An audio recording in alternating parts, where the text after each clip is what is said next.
Might go out tune.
It's been a long time. It's hard to believe. It's been a long time. Alright.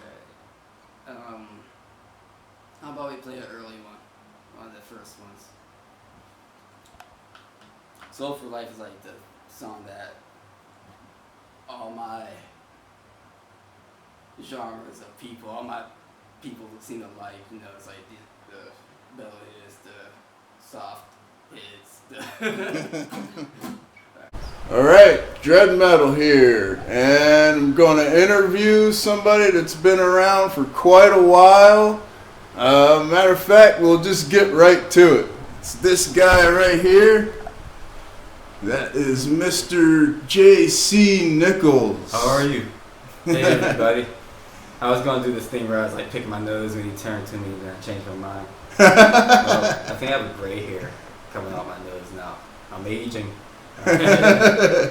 Yes, I've definitely been there, man. So let's get right to it. Who is JC Nickles? And by that, I mean, where are you from and how did you get started performing music? Thanks, cuz I have too many variables up here. Algebra. Pittsburgh, Pennsylvania. I grew up there most of my life, all the way to adulthood. So it is the area, the zone that raised me. I grew up in the region of Pittsburgh where, but still mainly that spot. Especially with family. But yeah, growing up there, that's, I guess if we, to who I am is mainly an artist. I present things musically.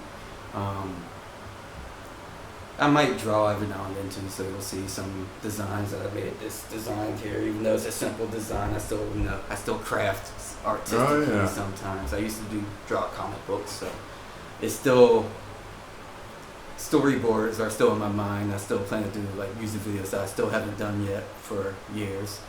Right. But yeah, growing up, if we focus on the music, it's mainly what makes me is just some people may see it, some people get to have a home base and strong home base and establishment and kind of grow up there and get a lucky start if people like the music, of course, but then just encouragement and things like that. I'm a kid that is almost like a army rat, well, I forget what it is. Yeah. I travel from place to place is what I'm saying, even as a young kid. So I'm kind of used to, being here or there,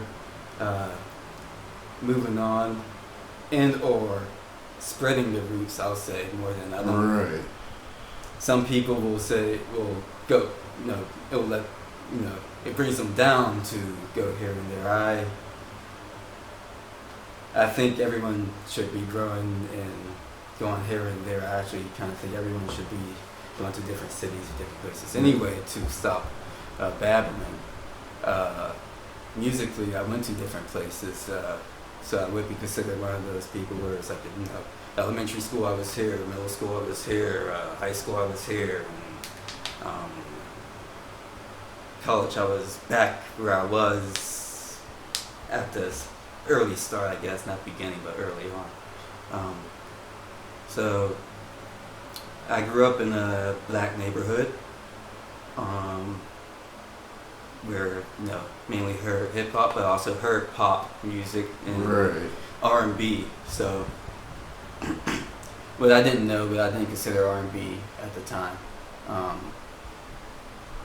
But growing up listening to, I strayed away from anything that seemed aggressive, anything that I felt either my family or mother kept it away from me, or I just didn't even get drawn into it.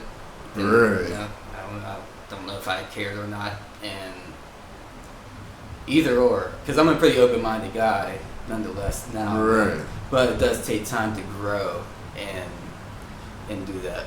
If we have a party in the other room and we're all around this place. So if you hear random things, it's because of that. Always active here. So how did you get into other genres? Because I know you're definitely into punk and so metal too as well. Yeah, like I would say in fourth grade, is it fourth grade? I don't know how old it was.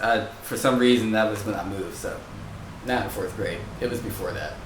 It was after. I don't even know. I really don't know. So scratch that. Somewhere in those fourth grade, when I moved to West Allegheny, I moved from a black neighborhood to a white neighborhood. But even before that, when I guess like who was around? Target age. MC Hammer. We went to go see MC Hammer early stage, and I don't know when that was, but this was before I moved. But I was still pretty young, or it might have been like maybe I moved in the 5th grade. I moved in the 4th grade and 5th grade was around. But I don't know when I saw MC Hammer. But MC Hammer is like one of the people that influenced me early on, along with Michael Jackson. Michael Jackson's the main one that subconsciously influenced me. I liked his albums, or I liked his music, but I didn't follow him. Right. It's like, oh, hey, I like when I hear a song and it's him again. It's like, oh, okay. Right. It's like, oh, so I like that person. Yeah, when we're young, that's kind of how it is, I guess. Yeah. We're And done. that was just, that wasn't even. I saw the music videos later on, and I was impressed with the music videos, and that's kind of what drew my lore to being maybe interested in the field. I don't know. I can't say I was strongly ready or like I wanted to do it then. At the same time, I was into music, and it made me want to do music more than make the music video. I was interested in making film, and that's what it was.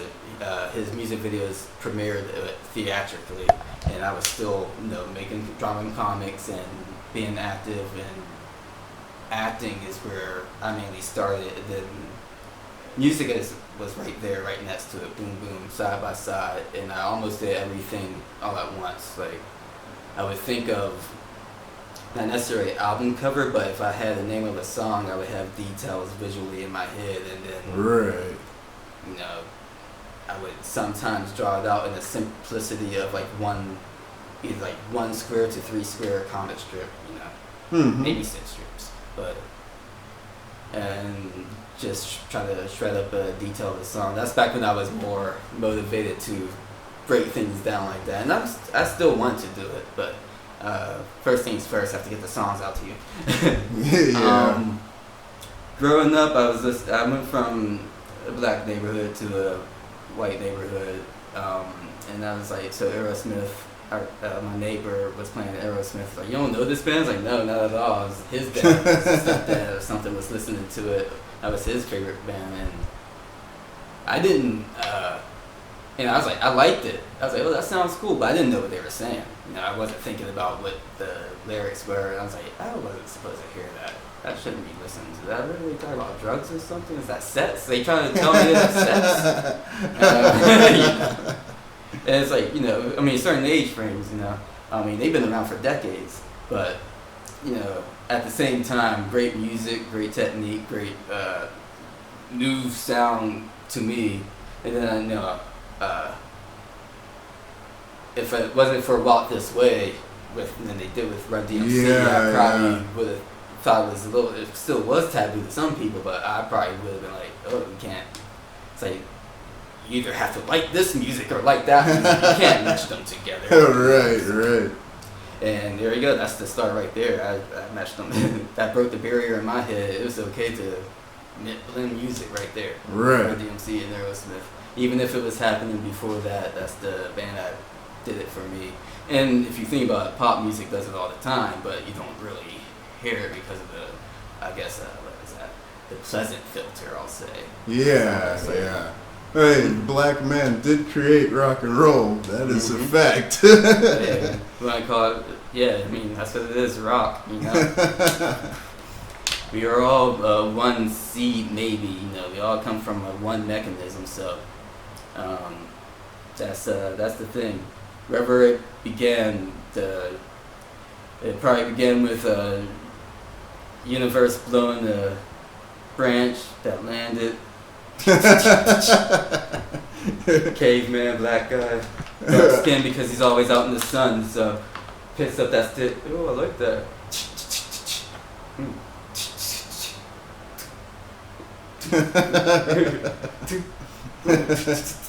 Alright, but yeah. And then the music goes on. We have a natural vibe that I can't say from personal experiments and stuff like that, but it seems like not to be racist about anything, but dark people seem to have a natural vibe where white people might have to try at the same time that was the past, and now it's all on the like we all have absolutely. And so it's mainly just that's from overviewing media back in the day, where at the same trying Elvis was taught by a black guy, that's I'm pretty sure that's a fact. Pretty sure that's a fact. I wasn't around for it, so that I know of. So I went from East Liberty area to West Allegheny out at the airport, and that's where I was introduced to Aerosmith and Green Day, going from LL Cool J, whatever guest was on Living Colours, seeing that the black targeted audience show, going out to an area that kind of didn't even get the network clear for some reason. Right. But it had MTV strong. Yeah. So MTV molded me, and not mold. Well, it did mold me, but opened up the doors as well. Where being molded almost makes you, once you get out of that mold, you realize the barriers and how you can get lost in things and stuff like that. Right. Anyway, seeing the things, seeing the different videos, seeing that, and hearing the different music, I was drawn in. And so I have to thank MTV, the thing that if you follow me online on Twitter over the 10 years I was on there, I've bashed MTV several times for different reasons, but I wouldn't know music without them at the same time. Right. Now the music's available anywhere, but when I was growing up, it wasn't. When did you start first performing live? Right about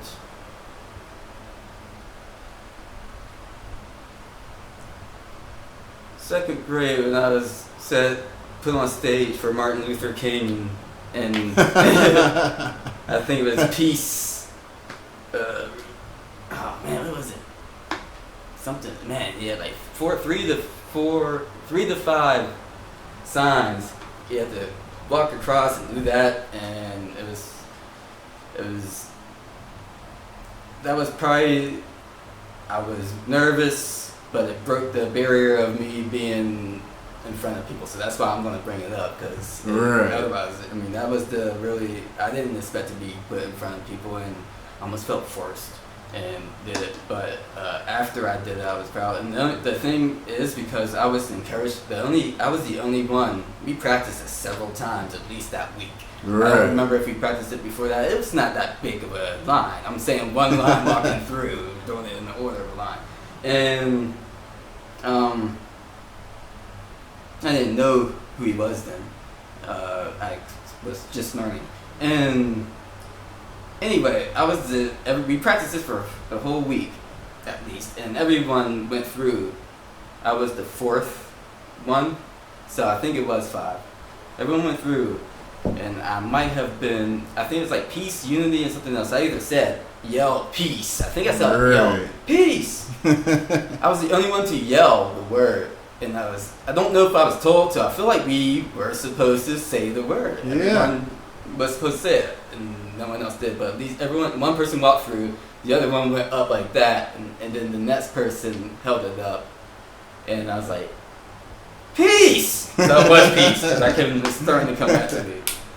And I think we got to choose peace or unity, and we got to choose which words we wanted to. And the person behind me didn't say anything either, so I was like, was I not supposed to say anything? And then I was congratulated by the teacher saying like, you did such a good job. You sounded really Right. You seem like you meant it. And I was like, and I think I said to her like, I do believe in it, so I wanted to at least do it, because otherwise I probably would just walk through too. So I probably wouldn't have did it if I didn't believe in it either. That's one of the things where I don't do plays unless I want to do it. I don't write songs unless I want to, Yeah. People have requested songs or requested this and that, either a cover or just, can you write something about me? I remember a girl I liked wanted me to write a song about her, but it's like, no, How do you? You can't ask. You can't ask. how do you start even writing songs? Like, just normally, how do you even, do you just come up with stuff? You have ideas in your head and just play them out, or? By the time I got the guitar, that's like, you know, I started getting the rock feel. Green Day and Aerosmith got me into the rock feel. I picked up I went a guitar then. I knew about guitar back when Michael Jackson, when I was listening to them, but in the pop music, they use all the instruments. I didn't realize that until later on. Orchestra is the best music. Or orchestras do the best music. And that made me pick up the guitars. I went from not on strings. My mom didn't believe me and that I actually wanted to play at first, just because I kind of randomly said it out of nowhere. But I wanted to for 2 years. I'll think about something before I actually do it for a long time. Sure. And that's just who I am. It works. It works for me. You should probably do that too. You can do a notebook. Think about it, but actually start notebooks and then start making sure you work towards it, even something centimeter per day. And I went from not on strings. She didn't believe me at first, and I kept on playing. So she got me an electric. I said I wanted an electric, and I started making songs just then. And the guitar originally was the guitar brought the first 2 songs out of me. Right. And they were kind of being forced. I was just going into it like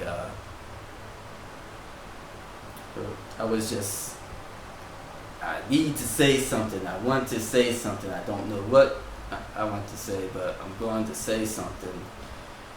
And for some reason,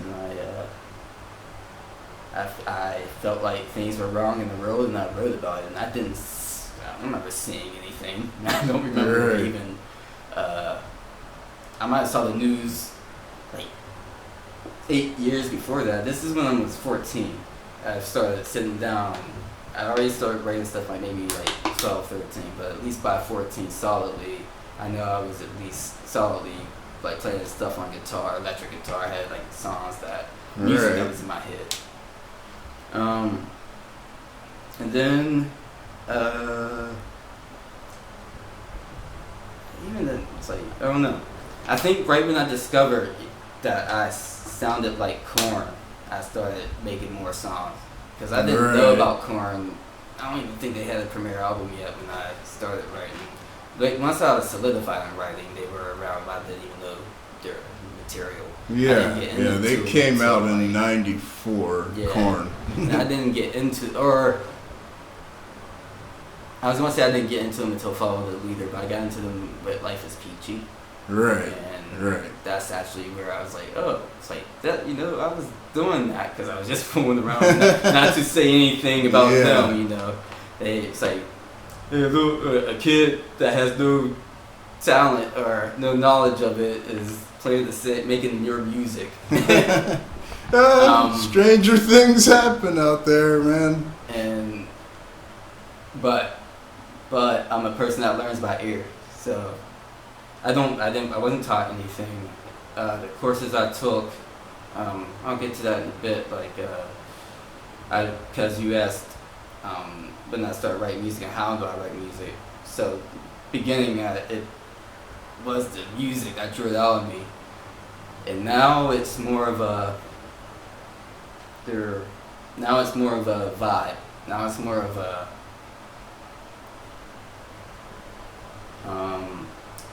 did something happen in society that day, or did someone piss me off that day? And the difference between me and other people is it's my therapy. And now, if a particular person personally pissed me off, I'll probably make it instrumental musically.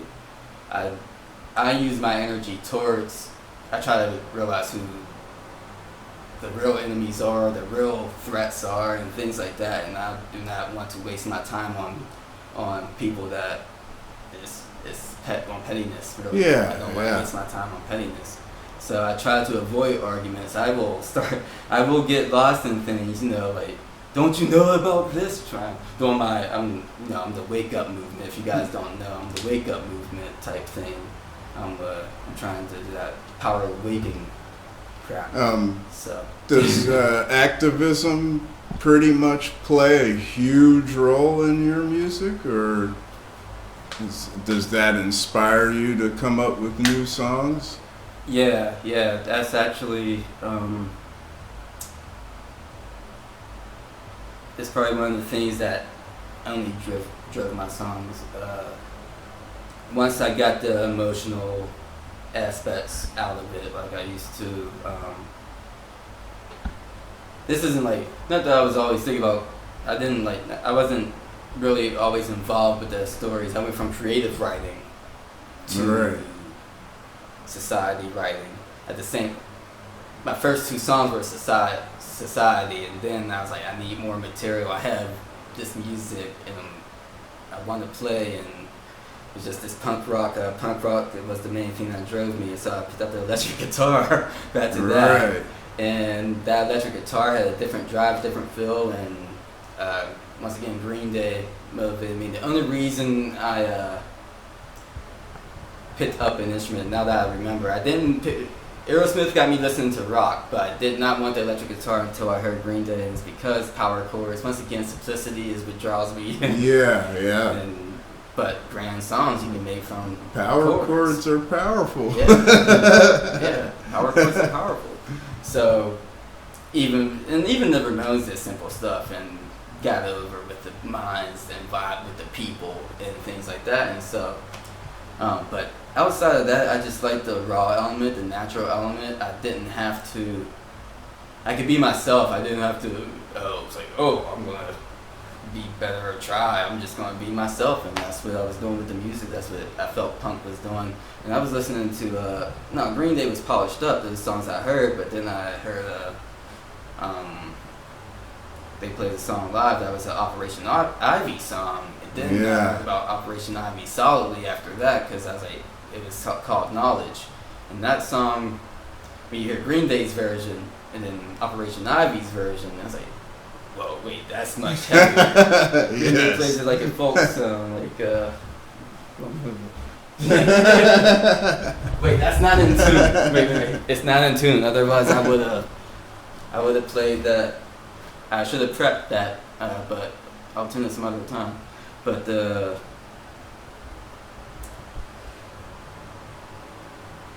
they played folky.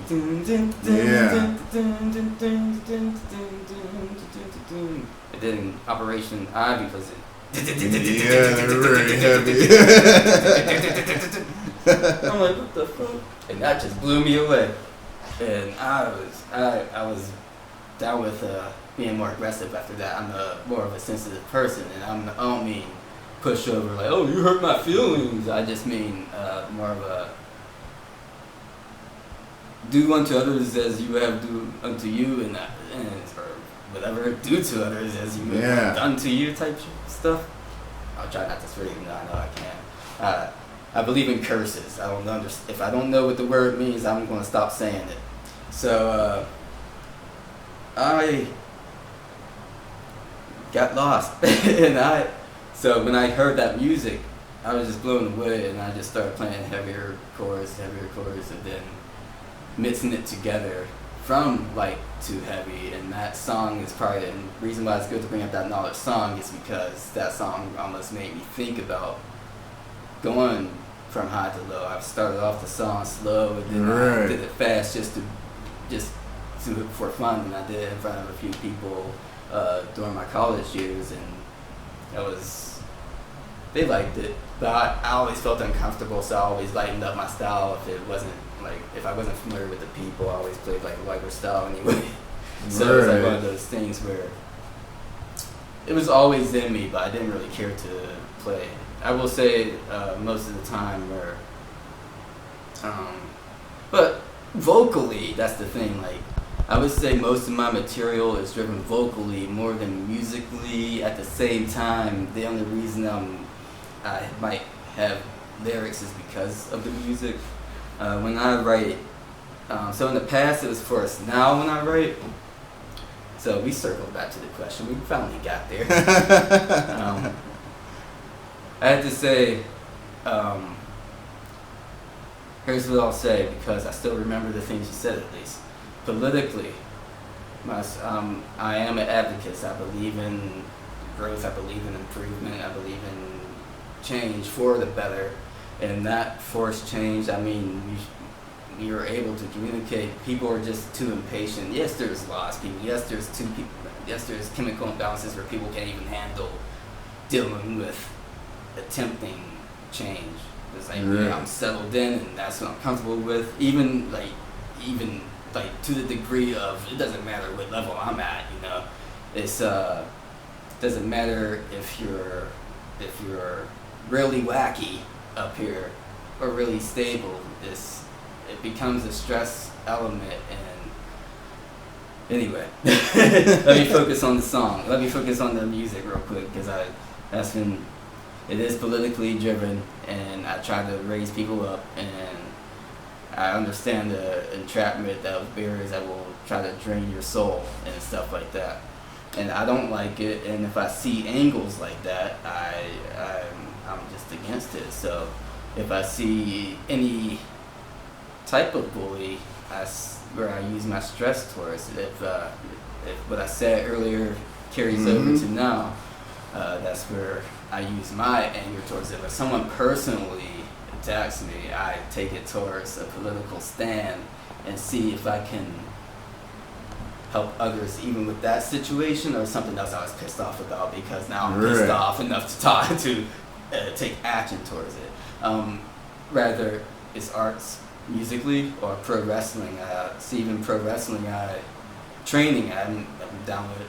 I believe in politically, I believe in sanctioned fights. I don't think people should be going out and doing, like, get the stress out. We can actually manage our life and get the stress out properly and legally. It's like, even though the legal system's crooked, why not? We can actually communicate. Right. So political stances I always go towards with the music, and not necessarily. I'm not a Republican. I'm not a Democrat. I'm not this and that. I don't want to say I'm humanitarian. I'm a being. You know, I believe in being a being, and I want to be healthy, and I'm sure you want to be healthy, and I know it takes all of us to make things go, and I know if certain angles are being as an enslavement or as in freedom, and in the stages we are now in 2020 era, 2021, you will hear me say. Reason why I say 2020 era is, like, a lot of people will focus on 1 year, like, oh, that's over, even though things have carried on. Yeah, absolutely. That was that year. Like, no, it's people. The system is planned ahead of time, and the system will have things 5 years in advance already, a handful of years at minimum. It's a 20-year planning in the first place, minimum in the first place. But when you actually see there's always going to be something that changes around us that we have to adjust to. And so every 4 years is, even with us, you know, I don't know if it's because of a programming, because of a system check, or because it's just nature that someone saw that's how nature works, so that why not us work like that too, which we might have naturally done, and the system might just taken advantage of that. Instead of programming it to be.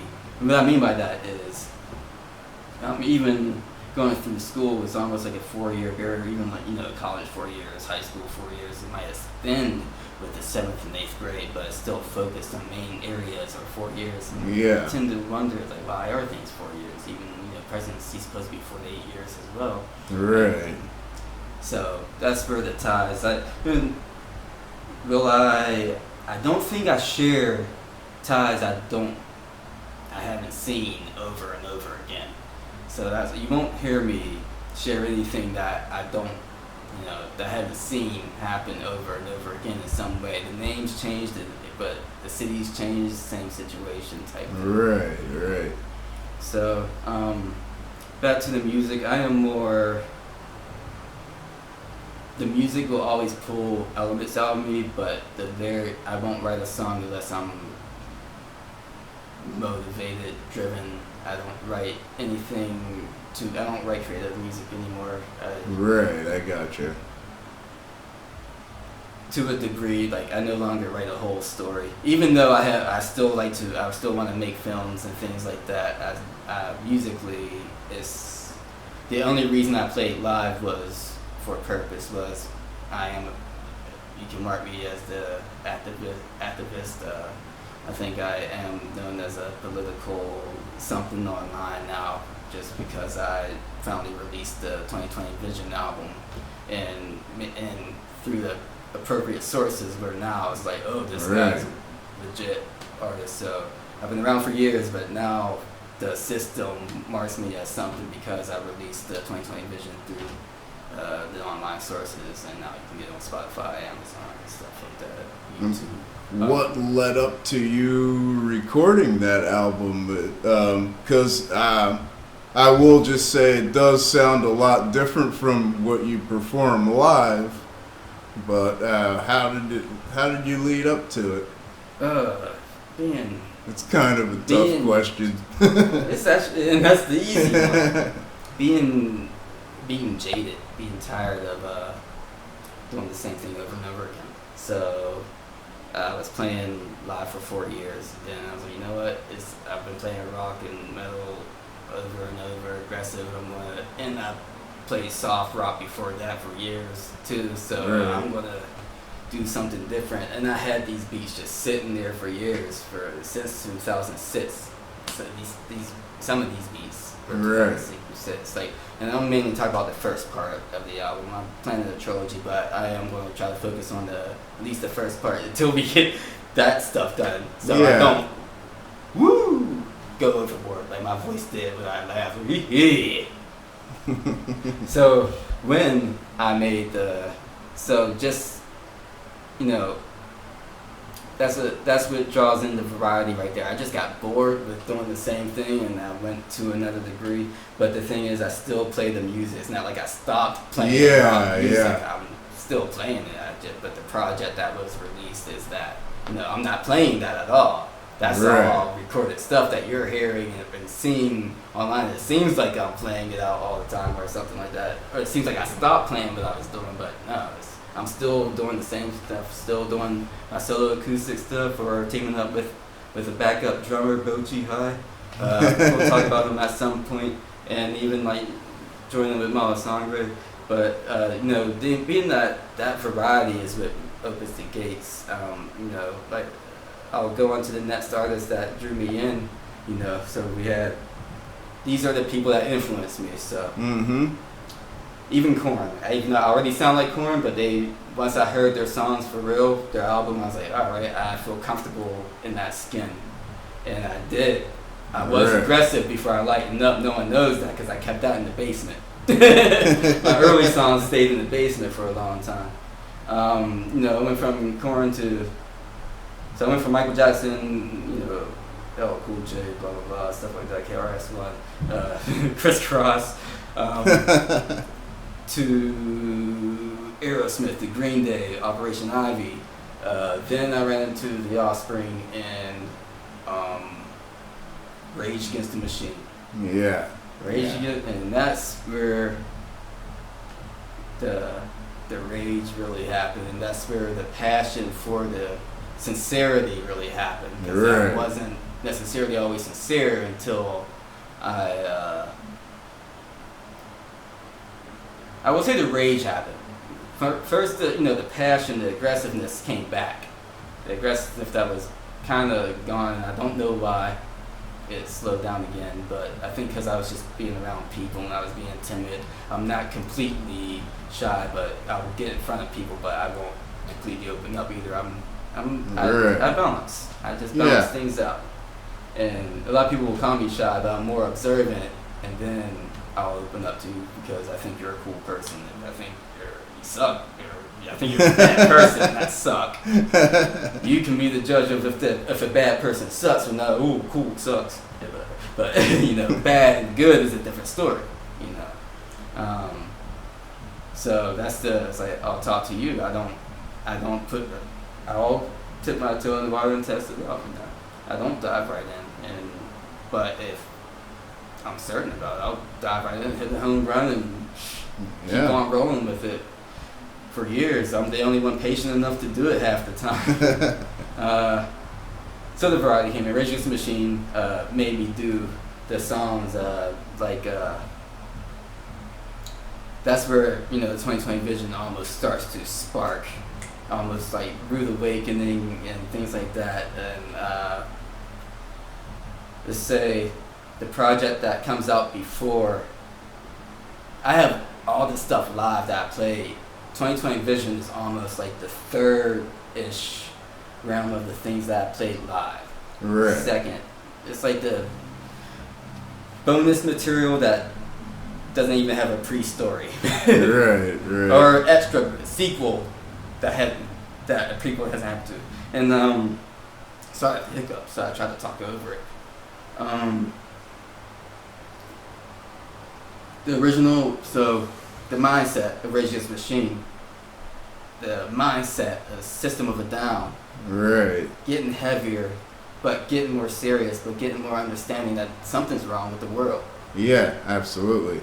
When that 9/11 thing happened, I saw that and I thought it was weird, but I'm going to look into things. It was in my nature to never take everyone's word for it right away. I look into it. I question my teachers in grade school. I don't know why. Why? It's like, why are we doing this? Why is that? Why am I going to school? why is school so long? Why are you taking up most of the day? We only need 4 hours. So I ended up getting more political with that, and then I started writing more Divide and Conquer. You can hear Divide and Conquer. And I'm going to try to avoid the squeaking. I'm on a stool. Divide and Conquer is when I started really focusing on making an album. However, Rude Awakening happened before that. I had like a whole punk album before that had some songs that was more personal, like, hey, I like this girl. I'm going to talk about that. Hey, I don't like school. I'm going to talk about that. Right. You know? But then I also had songs like Going to Escape started out as a school thing, but it really was beyond that. It's like when you're growing up as a kid, and if you have the, I'll say privilege, if you have the privilege to go to school and take the time to check out your surroundings and get to know people, Right. that's a small world compared to what's around outside of that place. And I always wondered what's past the walls, nonetheless. And Right. so I forgot why I got to that spot. But just, unity and political stuff. If there's something wrong with the world, something's going on, it's like, I don't understand. I don't see it. I'm not going through it personally, but apparently something is wrong. And that's where, growing up anyway, I kind of just went back from 9/11 to school and stuff like that. So we're going to drink, have a shot. I don't really promote it much, but drink, have a shot every time I say stuff like that. In your area, in Avon Park area, hey, bar in every corner, right? Yeah, and shrinking amount of music venues, that's for sure. Happy 2020 takeover. So with these things in mind, I always look into things and I always observe things, even being in my own shell. I did not observe myself, I observed my surroundings. It took me, in my adulthood, I realized my history of how I changed, and then I was like, oh, I didn't necessarily need to change. I'm always a person that adjusts and just goes with the flow, and I tried to make the best of everything. Yeah. And so, but I did notice, I used to do this, I used to do that, and I noticed if it was a program or if it was a fluctuation, what was a habit, what wasn't a habit. Even when I was an adult as a kid and became a kid as an adult. Right. So I started drinking, got lost in that, because I was like, hey, now I'm a kid. Right. But I got out of that, and now I know the ups and downs of where my mind was, and my mind was more attitude related and had to drive. At the same time, I could not follow through with the body. Right. So I had to find the balance and keep the. Did I kick out? Did I get rid of alcohol? It's not. I don't need to kick it. Did I kick the habit? Yes. No. Right. Same with cigarettes. Did I kick the habit of cigarettes? I finally have my voice back. Yes. So it's one of those things where I believe in the balance. I still drink because it helps. It is almost like a medicine. Helps motivate me to an extent. Right. You know, it can be. What is that? Beer courage could be a negative or positive thing. I drink wine, but you know, alcohol courage is what I meant to say. You know, if you know thyself before you do that, you know, you experiment, but hopefully you can handle it. You know, Yeah. And if you see yourself getting lost, try to stop before. Don't say you can handle one more. That's you. That's you trying to. Yeah. So, anyway. These are the things where I never really cared to play live. I wrote what was on my mind and expressed what was on my mind. I didn't care what anyone else thought. I was of me. I always wanted people to be good. I didn't really care what anyone else thought, really. And I'll make what I want to make and write what I want to write and present it how I want to present it. And even musically, if I'll do the simplest thing or a technical thing. Okay, I ran it. So that was Soul for Life. This one's called I'm Going to Escape. Shut up, Justin.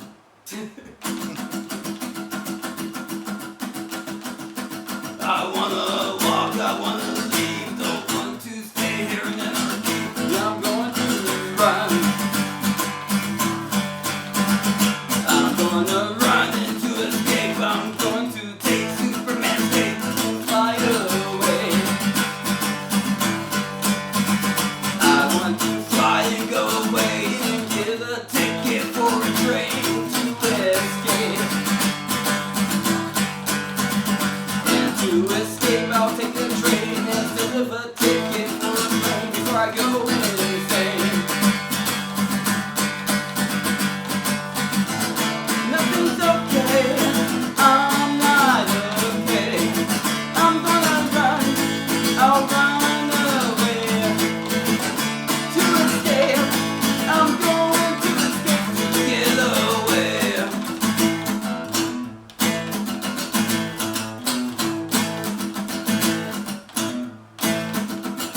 Yeah, I'm gonna walk, I'm going to leave, don't want to stay here in anarchy. I'm going to run.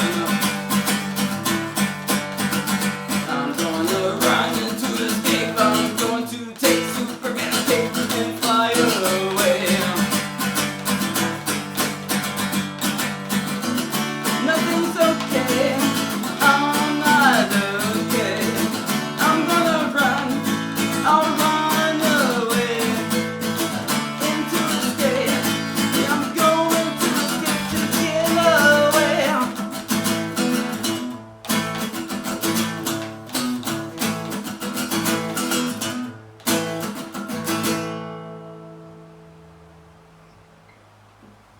That was I'm going to escape.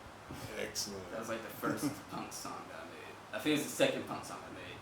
That's the first one that I stuck with. Alright. I need a E string for that one. I'm missing an E string, by the way. I don't have this. Some songs, I'm avoiding songs where I need it. I'm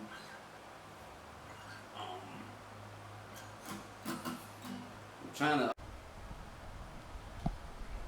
Alright, so I'm gonna ask you, how did you get started with playing with Bocce 1 and the Sudden Frost thing? Well, how did that start?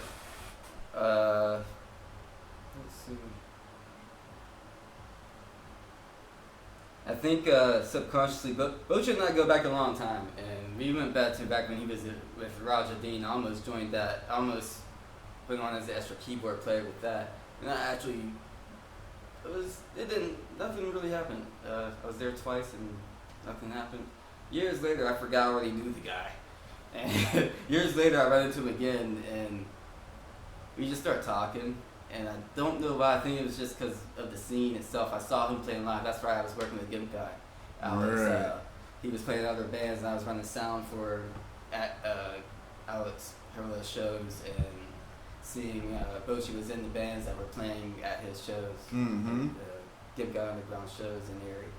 And that's when I think that slowly, even though I didn't really talk to many people much, I'm a focused guy. I need to stay by this, this equipment and make sure things go right because you guys are drunken fools. And so just with all that, I still didn't necessarily remember him strongly, but I was comfortable with him, so I saw him well enough. And I believe with his band changes, he was now a drummer, and he met up with a few people that were also with, he ended up joining them, he ended up bringing in, or teaming up with Jonzo. Jonzo I've been hanging out with since the venue a Crocodile venue that had open mic, but had nice shows too, in the 814 Erie, Pennsylvania area. And just me going there all the time, back to back, and getting to know Jonzo and separately knowing Bochi. Right. It just kind of,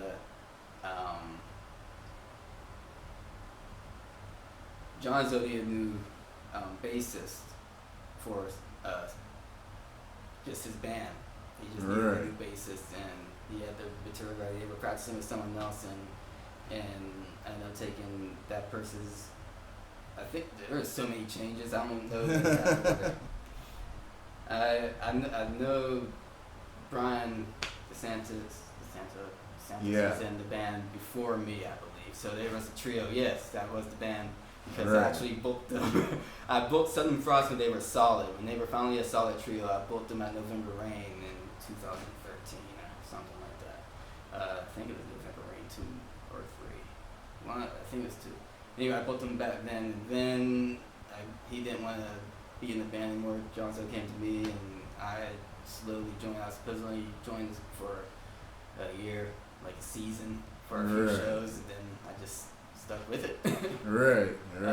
Fun time. And once I felt comfortable with being myself in the band, that's when I actually wanted to play more often. That's when I was okay with playing. Before I was like, it was like me playing covers. I wasn't making the material, so I didn't really feel it. And then once I free roamed, and once he was okay with it, I knew the singer Jonzo was okay with it. Once I played it well with Bochi as well, that's when I was like, okay, we'll do this. But before that, Bochi and I were already working together on songs and jamming a little bit before that even was solid. Before the band, before Southern Frost, before I became a bassist with that, we were jamming, and we just focused on.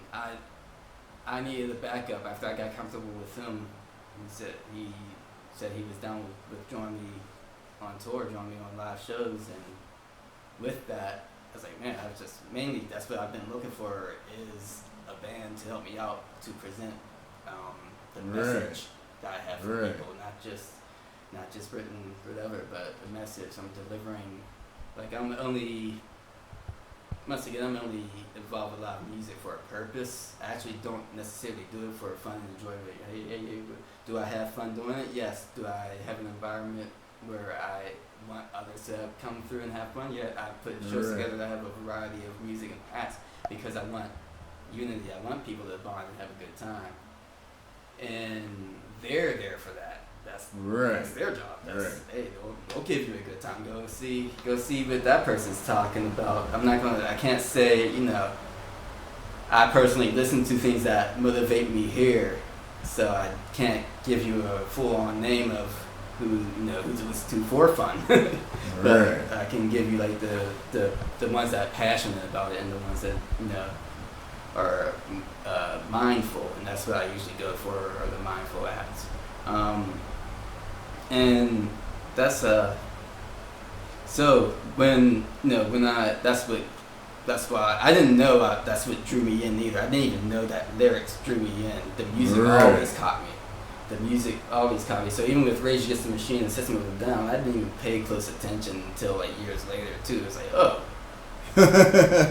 That's what the experience of a lot of Rage and System fans, they find out later. Did they get me subliminally, or did I just always agree with it? Because even before them, I was still listening to the more sincere material. Even with Korn, I mean, that was more Jonathan Davis saying more personal stuff, heartfelt stuff, and he also got political every now and then too. But even that was like bullying. Bullying is a thing. That's where I got lost. I don't believe in it. You don't pressure anyone into doing things. You communicate, try to speak your mind, and try to meet in the middle. And there's no reason to be cruel to anyone else. There's not. We have enough science in the world to enough people in the world to bond together and make things happen without. We don't even need money. I don't know why we even focus on it. We're worried about people taking jobs, but we really don't. We only need jobs for the money, but we only need money because we're not uniting to take care of it ourselves. So anyway, so 9/11 happened. If you attached this to something earlier, 9/11 happened. It got me kind of motivated to focus on the surroundings, and that's where I got into the lost in the school thing. Focus on my surroundings because I saw hints of this and that, and I'm not saying. At that point in time, I believed this and that. At that point in time, I believed in what was presented to me a little bit more. And then I started looking at history. Then I started looking at realizing connections and there's just too many hints at things. And that's when I was like, I might have to step in and actually do something about it. And that's when I started being more live. 2000. So I was already performing live, in 2006. Between 2006 2009, I was spaced out. Like, hey, I'm doing this just because. But then I would say, after that, I was mainly I was starting to get gigs, but it was slow. But I feel like it doesn't even matter until 2016, to be honest. When I started, I was like, you know what? And not to be leaning one way or another, but Trump was in the cards of history before he was even in running for president. He was already in the cards to be there. And so with that stuff that I believe, foreground stuff, not necessarily foreteller of spiritual things like that, but just things are already laid out, and all you have to do is look at it and see. Just take the time to step back and observe more than live the moment. That's why we're all distracted by that. Boom. What are they talking about right now? Gotta pay attention. What are they talking about right now? So that's why I was like, I have to break that barrier. I have to find a way to step into that same realm, because that's the only way to get your attention. Right. Is to be, you're not listening to my music in my basement or in my home, or you're not agreeing with me, or we're not communicating there. But when I hit the stage, you might feel my presence a little bit more the same way I felt their presence, the same way I feel the acts that I mentioned earlier. Their music has an energy. Music has a vibe that just draws people naturally. We connect. We all connect with music. Rather, you might not always like the music you hear, and but that's sound waves. That's nature. That's the vibe. That's not your water wave. It's disturbing your waters. And but at the same time, it's like some people like turbulence. A storm likes a storm. I don't know if a storm likes a storm, but it's just a mountain water. I can't think of any other metaphor. It's just like you have your calm waters and you have your rushes, and you have your, I'm don't know if you ever had a massage, but your body needs that adjustment. Your body needs those vibes. You need that physical and mental connection, and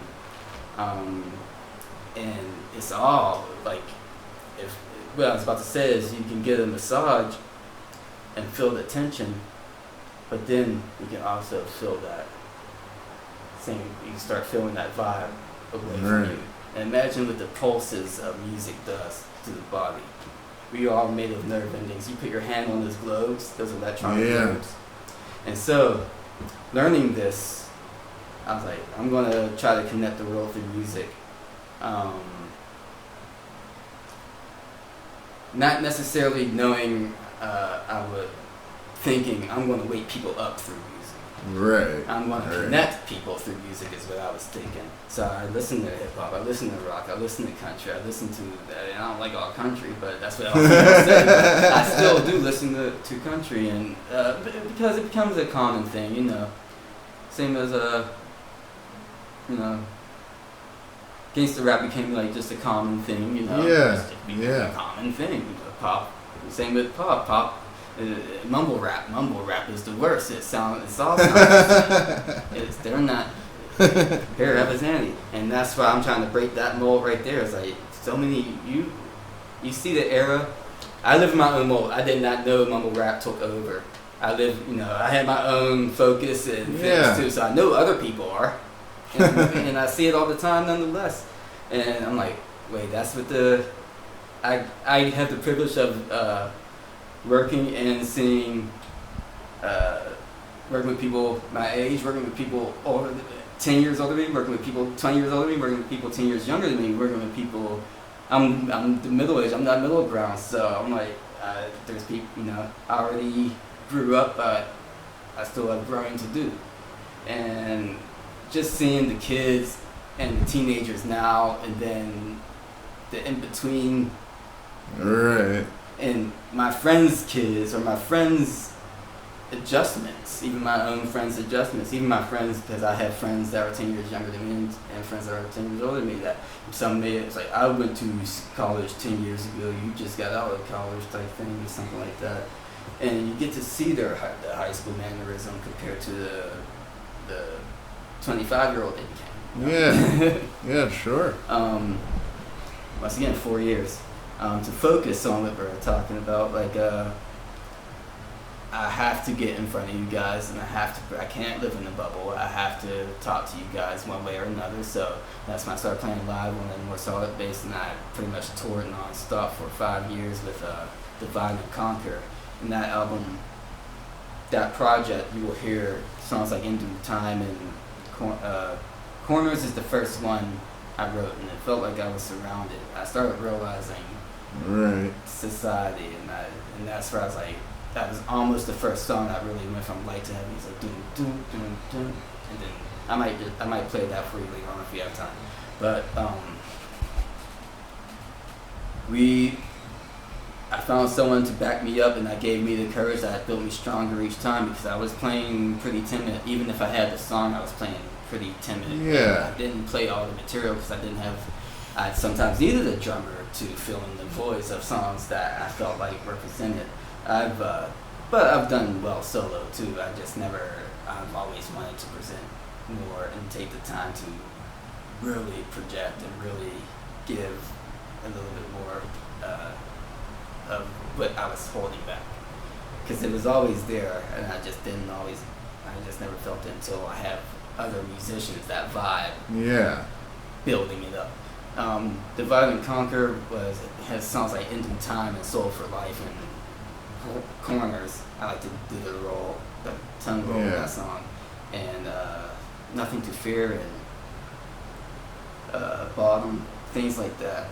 And Terror Plane is the main song that pretty much sets the tone for the whole album if you listen to it. But I don't think it's online, so we're going to try to get that on there. But if you listen to that, some of the acoustic songs are on there. You might have got someone that we recorded November Rain when I released 2020 Vision. I didn't play the 2020 Vision songs live, but I played the Divide and Conquer songs live. And that's what ties all this together is I was playing these songs for 4 years, making sure people got the message here and there. Right. At least I got to the tri-state area. I got to be in Ohio. I got to be even Massachusetts actually got canceled. Right. But got to be in New York area, Buffalo, tri-state, Pittsburgh, and Cleveland, and so those areas, and got to get stronger and understand people in different areas and even bond with different faces. Even with along those lines, within the past 4 years, I got to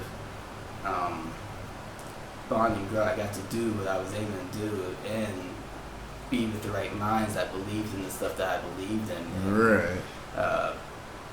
Where it came to the point where I started touring with Virus X, who wanted to be around. They helped me get shows in other areas as well, Niagara Falls, and kept it going. Then we pulled in Mala Sangre, because Mala Sangre is just that vibe, that energy, the right hearts, the right souls. You get the right minds together, and then you just start doing it.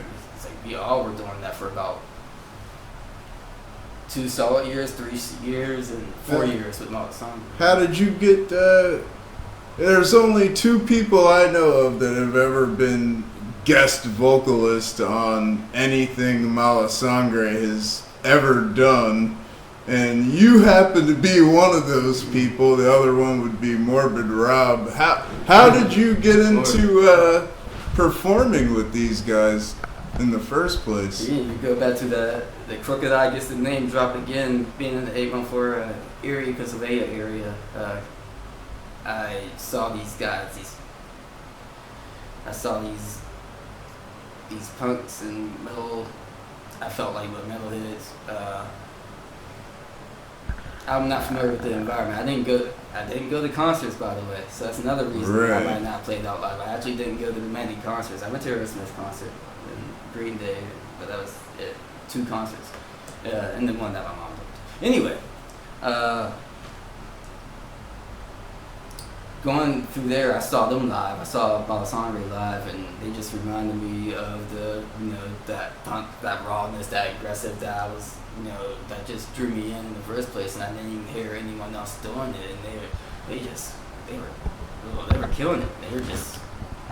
I did not stop watching. I think I took a break because I needed to take a break, because they drained me, and I wanted to go, and it was, I wanted to go back in. But I was like, man, even Maniacal Device, that was wow. But just seeing them, I was already cool with them, and I just liked their material, and I approached them before I knew who they were, and I didn't know everybody, I didn't know the interminglings of the bands and things like that, and I just got to know them the same way I got to know Bochi, just periodically throughout the years. And for some reason in 2015, 2016, and 2015, so I would say 2012, that's when we started, I knew them. Yeah. 2011, 2010 is when I saw them. 2011 is when I saw them more, and then, but I knew them at that point. They were even starting to do shows for me with my promotion there too. Right. New Artist Revolution, to bring that up. I want to talk about, that's a movement about unity. And I have no idea why exactly. I guess he just was cool with me. He started seeing me at the same shows. I would say bring up Gimkai Underground again. Even with that, I was helping people with sound. I helped them with sound many times. I helped Mala Sangre out with sound, and I think we may have been on the same show a couple of times, or Carlos was just being supportive, even the other members too, but Carlos was almost there like all the time, like, hey, I'm here, just being there. Though I wasn't playing. People would say, oh, you guys playing tonight? And he's like, no, just here to listen to the band. And I think he finally saw me. So either whether he was at a different show or I was playing a show that he was at, I used to kick off half of the shows or be in a mission for half of the shows just because I was more of a solo act. No one wanted to jam with me. Carlos finally said, hey man, I like what you did, and I don't know why. He's like, we're thinking of a song. I guess Eli, the bassist of Mala Sangre, just wrote some lyrics, and he already wanted to pull me in before that, I guess, and they were like, we're going to pull him in for this, see what he can do. And Carlos tells me, he's like, they were like, "Are you sure, man?" Like, JC. And this goes to if whatever my babbling was earlier, I was playing timid music. I was playing lightly. If I didn't know the area, but I went by observation. Everyone else was playing folk music in the area when I was out here coming to their area, to Erie. I don't know where the punk scene went to. I don't know. When I showed up to try to stir things up, things were dwindling away. Then it came back. So I guess it might have helped. And I don't know. And I guess I felt purpose, and I guess that's why I stuck around. Yeah, I felt purpose. So we just kept on bonding after that, and he pulled me in for that song and said, "Hey, try this song," and I don't think he had to direct me much. I think they were really surprised that they didn't really. You know, I went in first. You know, he described how to do it, and then I went in and did it my pop punk rock way, in which I guess, you know, less grime but still had the attitude. Yeah, sure. And then the second time I did it, I was warmed up. It was like, I had the attitude because my influences, and I didn't bring this up yet, but with the variety, the main band that made me okay with variety is Faith No More. And yeah. That guy had a range. Mike Patton had a range. Yeah. Chuck Mosley, R.I.P. I respect you. And actually was talking to him a long time ago. We're not going to 2009 when he had his indie Annie Up stuff. But Mike Patton, his range was so versatile. Their albums changed each time. I have a hair on my ear. I just pulled. I just realized it. There's like you go from the real thing to Angel Dust. There's like what's the experimental? That's the experimental album. Yeah. Angel Dust. There's no real common ground on that. It's a heavy pop album. Right.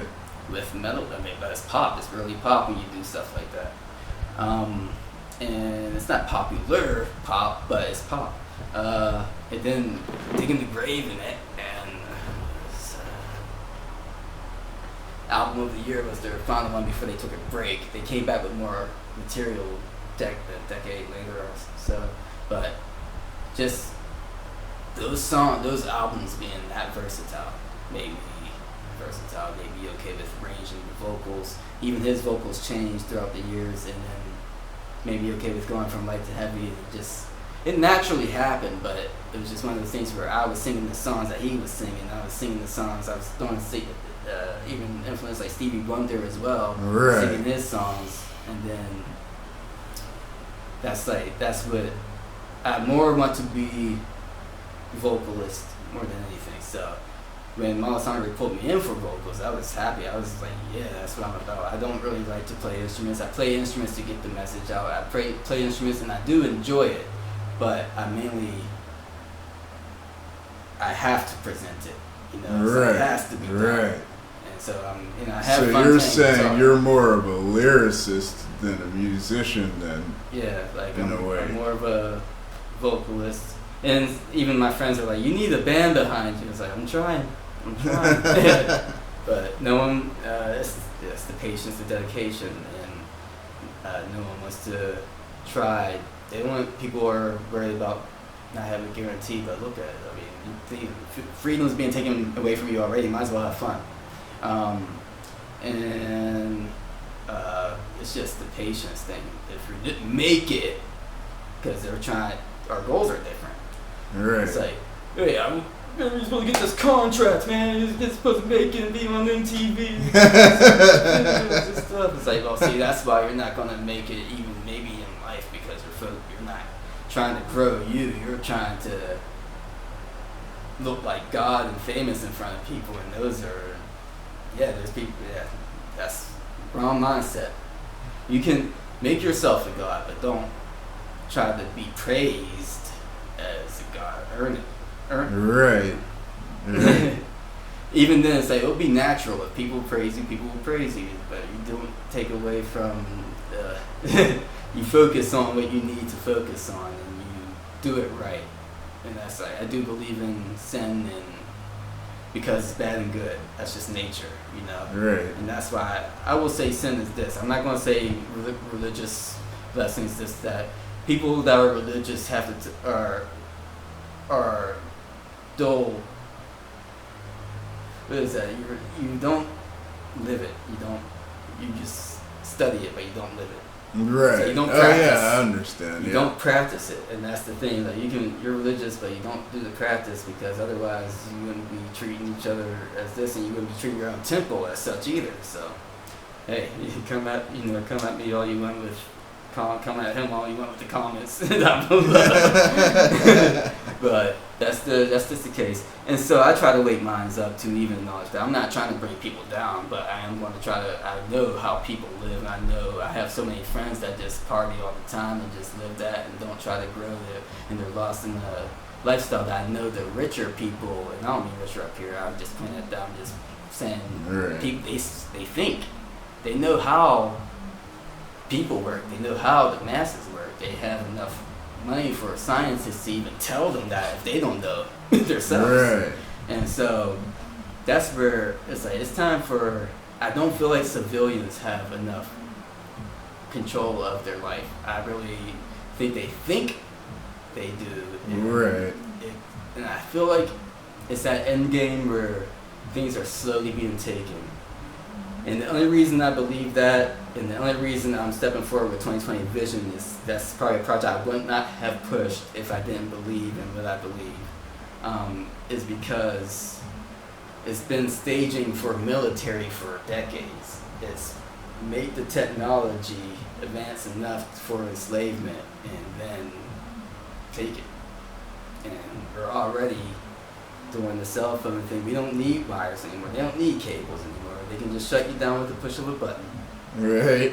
And so, and knowing that, how come, if it helps society, just have someone come through and check it out. You don't need to charge them for anything. You don't, it's like, why are you trying to, if this person has a farm, why are you taking their farm away? It's like, what's wrong with their farm? And I don't mean narcotic farm, or it's like wheat farm, whatever. So it's like, how's that hurting you? But still, even food, it's like you're not allowed to gather rainwater. It's like someone will get you for that. It's like, I'm filtering it, I'm saving it, and that's what it's your freedom. It's almost like you can't. Hey, what are you doing? Technically, that definitely is illegal, for sure. I bucketed it and I'm drinking it. I want to drink it. It's my body. It's falling from the sky. It's most likely nature. It's like, come on now. It's like, it is nature, and your earth is not free anymore. Like earth, nature isn't free. You can't have that. You can't let yourself grow. We can't. I feel, and that's why I made an enemy out of the system. Right. Because I just feel like people aren't acknowledging that, and that's fine. I'm not relaxing and live it out, and things might be good, but at least someone's standing guard for any mindful purpose, and I'm glad that there's soldiers out there ready for it too. And that's where when we need people that are going to be community and step up. I already see the downgrade. I already see people turn into batteries all the time, and that's why I don't want it to happen. So there's people that's tired of hearing the songs that you may not even heard yet, because it's like, what, can't you sing about something else? Why you gotta be so serious all the time? Because I didn't reach the other people yet, and because you already got years of being jaded or blazed or zoned out. You got years of peace. You got years of that anyway, and I'm not doing anything but saying what I have to say, and that's it. I'm not twisting any arms. I'm not saying, hey. I'm not slapping you. And I am slapping you, I guess, mentally, slapping you in the face. It's a wake-up call. The material that I do.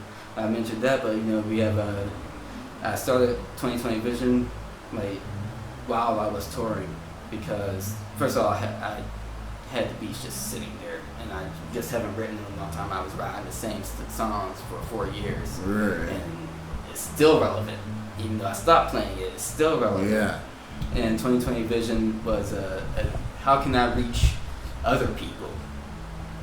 I'll make hip hop's the main thing. Yeah, true. Very true. I mainly did that because business wise, and I was still feeling it. All the songs naturally came out of me. Once I took the time. At first I grabbed the beats on purpose, of course, but once I started listening to them, it pulled a lot out of me of how I'm approaching it, what vibe is it giving off, and that. And the lyrics were already there because for years I was already thinking about it. I had 5 years of data. Once again, I'm not Republican, not Democrat, but once Trump was pulled in, that was already in the cards. I was like, well, the staging is set. Why would you trust a crooked businessman? You guys already know what he is, and then you're going to put him in 5 years. Okay. Okay. You can't help the. You can only help the economy. Only you can help the economy. Only you can help the community. Only you can help the states. And really, your leader can't do that.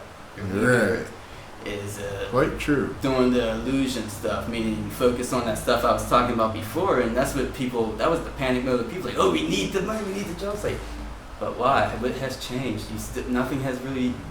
Nothing changed until now. It's like when you guys were saying that, nothing even changed. So it's like. It's always panic mode because it happens every decade. Curtain call with things I can't really explain without getting detoured. That'd be like another topic. Whatever questions you guys have, you can talk to me, talk to him, and we'll try to maybe get together for with your questions. But right now, reason I made like bad intentions. Since bad intentions, people approach things spiritually, religiously, business-minded, all over. I sense bad intentions from all over, and people believe in the Holy Spirit. People believe in Satan as well, and they're trying to know that their angle will be to take over. And, I mean, look at that little Nas situation. It's already being forced in your face. And right. It's like, hey, be okay with that. It's just art. It's just art. Right, Simpsons? It's just art. And that's all I'm going to say there. You can show them that rare clip in some other video or something with the Kamala and Trump and stuff. But with that being said, with sensing the staging, with sensing bad intentions, I say it's clear now. All-seeing eye see bad intentions, and I say all-seeing eye is because people have pride in this. People live and die by things they believe in. I'm not. It's like I'm not saying this is whatever you make it. Really, it's what you do good, and everything's good and bad. So you have your symbolisms, but you do wonder why this is pushed. You do wonder why this is pushed. You do wonder why they made it cool to do that. And it's like, oh, okay. But then how come this is that to people? That this is that. But hey, symbolism is all over us. That's marketing. How do you get inside the mind? Market. You have 3 parts, you say, to 2020 vision. You got the first one out. How did that whole thing come together, having the 3 parts? Now I will say another thing.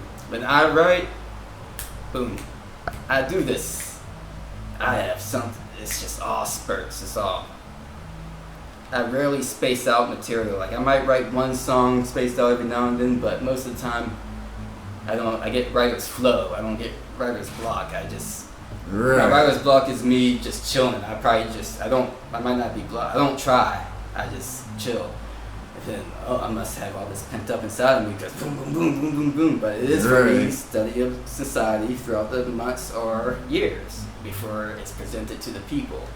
And 2020 Vision, the album was sitting around, it was done in 2018. I didn't release it officially till 2020. And just because I know it takes time, I know people need to see what's going on and experience the vibes as well. And these are all indicators. If this is true, then this will line up. Or they have the stuff recorded. It's all ready for you. It's all happening right in front of your face. So it's not like Right. And granted, it could have been anything. The song "Enemy" talks about this being taken away. This like, I'll take everything you make and claim it under me. I'll take your cherished goods that you are nurturing, and it's slowly happening. If you believe in the divide and conquer takeover thing, where the higher ups are making sure the smaller man is getting out of the picture slowly, like the small businesses. Us people are just watching. We're watching.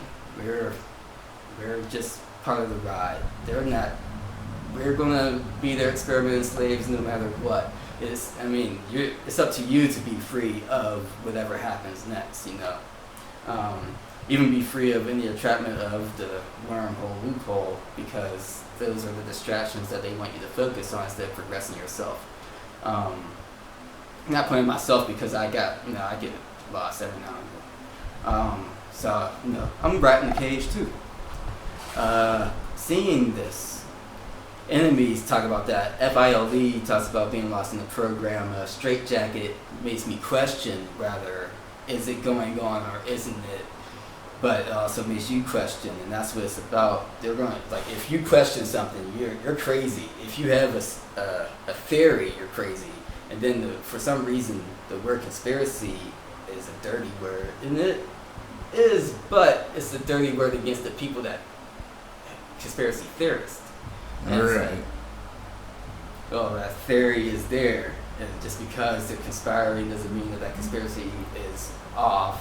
Just because that person said it doesn't mean that that's off. Just because we don't have any details, because people will believe truth without details, or people will believe media without details, but they won't believe the next person without details. It's like a lot of times we believe who said it first, and then if someone else says it, we have nah, that's not what I heard.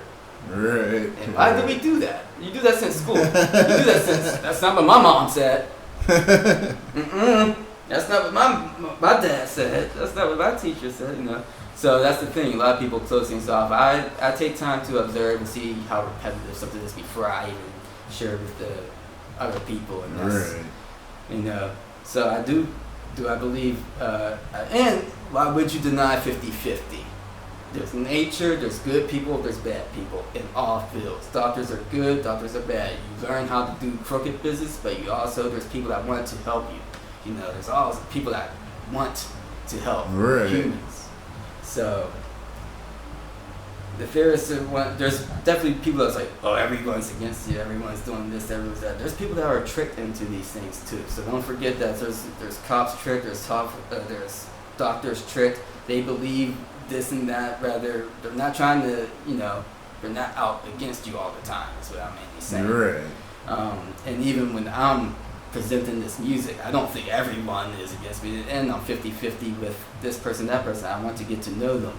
If I know them, then I'll, that's the vibe that I'll trust more. But all I can go off of is the vibe that's presented overall. And no, I don't go off the vibe of the Hollywood presentation, because I look past that. I'll see it. It's already right there. But then I'm going to, look at the eyes, look at the actions, overall actions too. I'm not going to forget that this happened. I'm not going to forget that, that the grab him by the pussy trend happened, Right. and things like that. And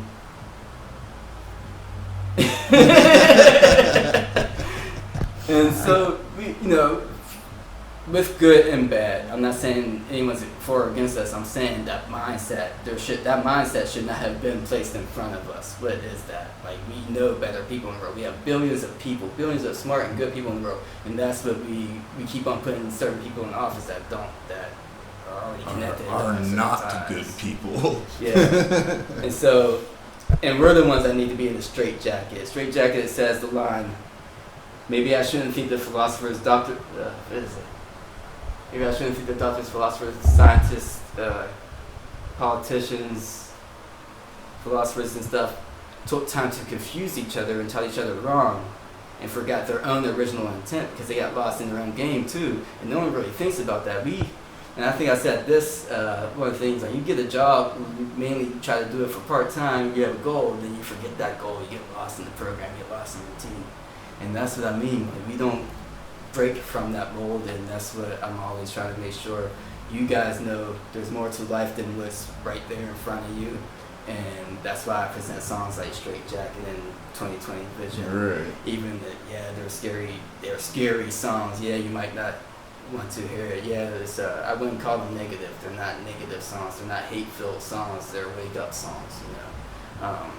Yeah, I'm not talking about clubbing, but yeah, even the club songs are negative. It's like, well, you're promoting poisoning yourself. So, Right. but those are the ones people are spending their money on, but that's also the mindset. So you have songs like, So I want you guys to overcome that, because what follows that is over time is after that, like Straight Jacket, and it talks about just dealing with this and even people being stressed and abused and dealing with all the scenarios in life. Right. But I feel like the only reason we're going through those small things is because we don't communicate, and we feel like we have to live up to a certain standard, media standard, like MTV standard, like Right. Housewives or sports, even sports, NBA or NFL, or even pro wrestling. At least some people show that they're down to earth people, but then there's people that just want to be seen as gods, and that's their mindset, and that's what they want you to live, and spend your money towards, and spend your whole life and energy towards, is being that, is being their product for the future. Right. You have the title Pros and Cons also on that album. Yeah. At least when it first came out. So was there meaning behind that too? The album goes from entrapment, which is the cons, but the common turn is pros and cons. So it goes from cons to pros, but the album's pros and cons. Originally, it was going to be the only album. I had these beats since 2006. Some of them were new. I mean, some of them were later. David Lamaro sent me beats later on. Mad Clock sent me a beat later on. Those are the 814 people to this. Jason Nets from Japan sent me a beat like years ago, and I never used it. And it's like, what is this? And I personally was trying to force that music. Some of that music was going to be pop, and then I just like, no, I don't do that. I don't force music. So they sat on the shelf for a long time. Listen to it. Writer's flow started happening. Different spots. Overcome was the song that actually made me restart writing. The beats from David Lamar was the songs that made me restart writing towards that field. Maybe write the album like Overcome and Time's Up, because I felt like it was time to stand up. Most of those songs are like, I'll give you a verse like, feeling surrounded, so you try to find escape. Everything feels fast-paced, you struggle to keep a rate. How much more can you bear living in this state? You wish you had the key to open up the gate, because I felt the pressure was closing in, and I felt like it would be closing in. Rather I was wrong or not, it's another story. I'm still going to write it. Right. Am I going to release it? It's another story, and I felt like it needed to be released, and so that's why you'll hear me I'll push these songs for as long as the message needs to be pushed across. Yeah, it's not about, and you're supposed to make songs that last forever anyway. But you're not supposed to. You can make a hit song, or whatever, but it's supposed to be, you feel that all the time. I don't want these songs to be meaningful forever, because that means there's negativity in the world. Yeah, right. But these songs are here because it's needed. I only do it because it's needed. Otherwise, I wouldn't care to. I only do things for a purpose. I actually don't do things for fun. I have fun doing it. I'm an artist, but I don't do things for fun. Right. Since you, and that's the tribe issue, and that's the band issues too. And I'm not saying I'm a pressure cooker. Like, hey, you need to do this because of this. No, I'm saying that's just not my sound, and that's why you can't really buy me. You can't really get me to do this song or that song for this reason or that reason. Yeah, it has to really move me, and suffering moves me. Right. Also mess it up. So we got something from almost current, and then something from early on. I'm trying to think of what's in between there. Not much. I'll play it really weak on the acoustic. Or I don't know if I can do this more. Let's see. We'll keep it punk. It's been a while.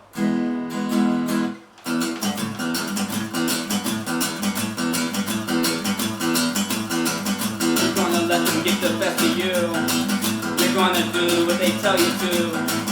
Even if it's fucking you. You'll forever win, you'll forever lose. They're tearing you from limb to limb. Your life's against them.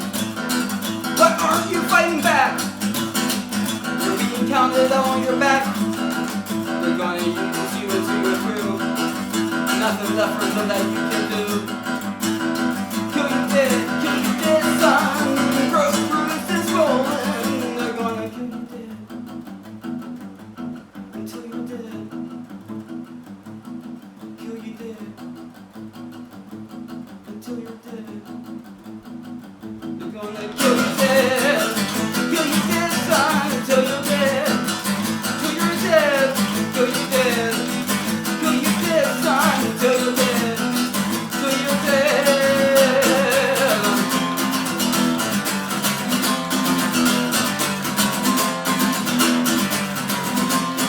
In the Pontius Liar, I'm gonna die, I'm gonna fucking try to reveal the truth. This for you can bring down tears, 'cause the fifth of men are coming from you. And who is to blame? The advocate of the devil or the brainwash of fame? And who is left to blame? God the devil president. Do you fucking hate this place? Do you want to leave? We all want to win, but we're losing. And we are the ones to blame. Each other's has been naturally insane. 4 years ready to ground and tear you the fears that grow in front of you. We're gonna try and die while they just lie. I can't wait for their end. And who is to blame? The advocate of the devil or the brainwash of fame? Who knows? And who is left to blame? God the devil president. Who knows? And we are to blame. We're advocates of the devil. We're advocates of the devil. Advocates of the devil. Advocates of the devil. Advocates of the devil. Advocates of the devil.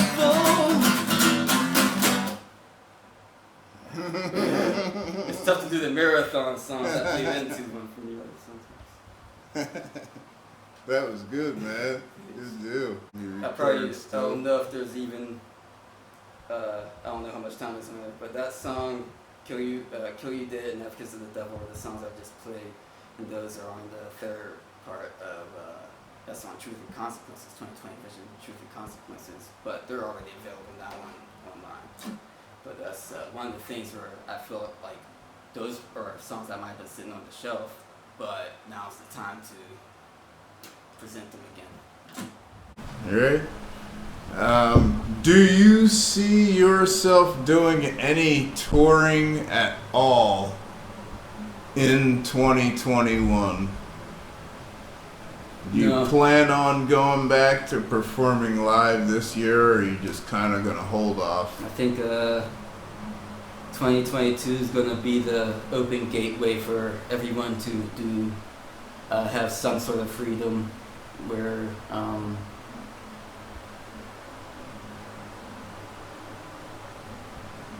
that's me keeping faith of humanity. That's me keeping faith that things will be back to normal instead of the enslavement takeover stuff, which the takeover is like can go all the way to 2028. I don't plan to I don't see it happening this year. I can't say I've had last minute shows several times, but I've always been like almost a year in advance anyway. Like I've always seen things 2 years in Right. advance, and even when that shows you the dates I had before. That's the same with shows. That's the same with planning. I've already had half of these ideas before they were presented to you.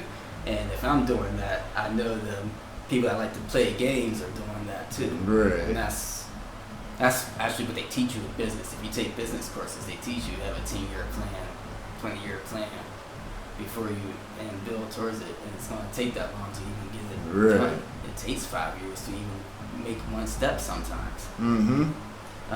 Publicly make that step. Behind the scenes, yeah, it's building. But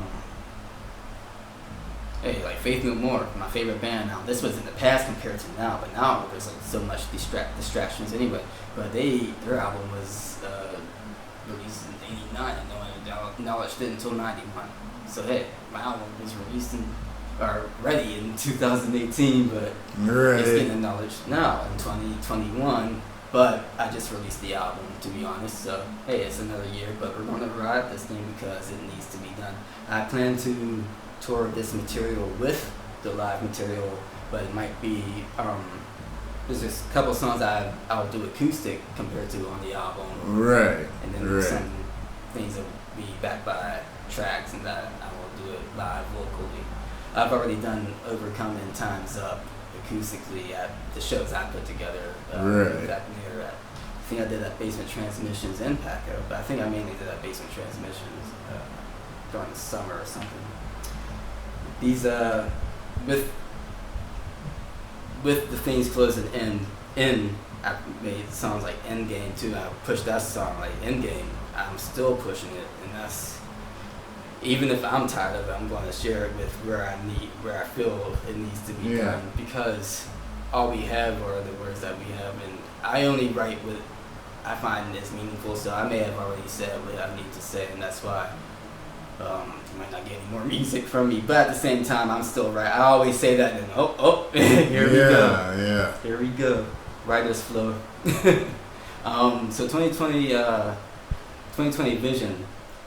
So far as the latest project, like the last stuff, I have 3 albums of material done and written, set to come out for you guys. At the same time, it takes time for me to get it done.